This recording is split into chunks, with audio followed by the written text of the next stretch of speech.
नमस्कार दोस्तों। आरओएफ अंटारेस के सभी विनर्स को बहुत बहुत कंग्रेचुलेशंस।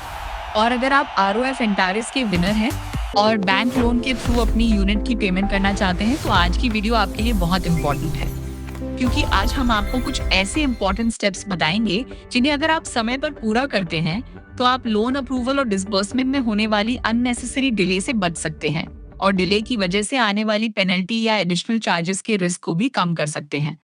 तो वीडियो को पूरा जरूर देखिए। सबसे पहले आपको सीआरएम टीम की तरफ से यूनिट अलॉटमेंट की ईमेल मिलेगी। आपकी स्क्रीन पर इसका एक एग्जाम्पल दिखाई दे रहा है। इस ईमेल को केयरफुली चेक करें और इसे सुरक्षित रखें, क्योंकि आगे के प्रोसेस में इसकी जरूरत पड़ सकती है। इसके लगभग 2-3 दिन के अंदर आपको अलॉटमेंट कम डिमांड लेटर शेयर किया जा सकता है।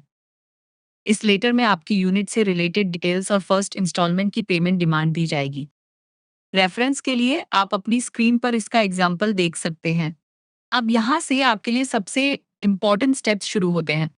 बैंक को जल्दी फाइनलाइज करें। अगर आप बैंक लोन लेना चाहते हैं तो कुछ बैंक से तुरंत कांटेक्ट करें। सिर्फ इंटरेस्ट रेट देखकर बैंक सिलेक्ट न करें।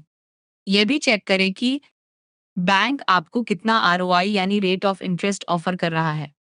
आपकी प्रोफाइल के हिसाब से कितनी लोन एलिजिबिलिटी बन रही है, प्रोसेसिंग में कितना समय लगेगा, और सबसे इम्पोर्टेंट बैंक की सर्विस और अप्रूवल प्रोसेस कैसा है, क्योंकि इस प्रोसेस में सिर्फ कम इंटरेस्ट रेट ही नहीं बल्कि टाइमली अप्रूवल और डिसबर्समेंट भी बहुत इंपॉर्टेंट है।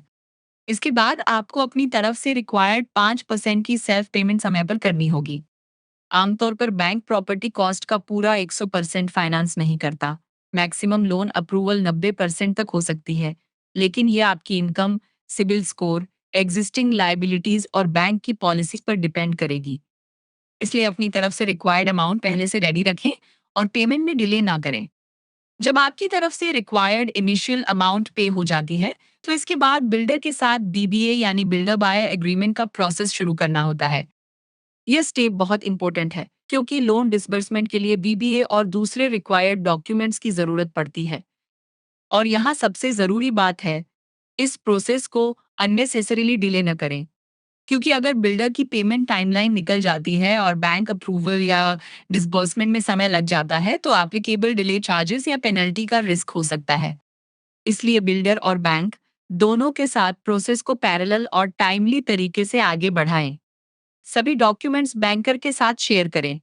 आपको पेमेंट रिसीट्स, अलॉटमेंट लेटर और बाकी रिक्वायर्ड डॉक्यूमेंट्स अपने बैंकर के साथ समय पर शेयर करने हैं। बैंक की इंटरनल वेरिफिकेशन और अप्रूवल में भी समय लग सकता है, इसलिए लास्ट डेट का इंतजार बिल्कुल न करें। जितनी जल्दी डॉक्यूमेंट सबमिट होंगे उतना ही आपको अप्रूवल और डिस्बर्समेंट के लिए अवेलेबल टाइम मिलेगा। एक इम्पॉर्टेंट बात, ये जनरल गाइडेंस है। आपकी exact loan eligibility, required self contribution, interest rate, documents और पेमेंट शेड्यूल आपकी प्रोफाइल और बैंक बाय बिल्डर की एप्लीकेबल टर्म्स पर डिपेंड करेंगे। इसलिए फाइनल डिसीजन लेने से पहले अपने बैंकर और बिल्डर बाय सीआरएम टीम से जरूर कंफर्म करें। अगर आपकी आरओएफ एंटेयर से रिलेटेड कोई ऐसी क्वेरी है जिसका आंसर इस वीडियो में नहीं मिला तो हमें कमेंट सेक्शन में जरूर बताइए। और अगर आप चाहते हैं कि हम अगली वीडियो में आरओएफ एंटेरिस की डॉक्यूमेंटेशन, बीबीए या complete bank loan process detail में समझाएं, तो इसका भी सजेशन हमें कमेंट में दें।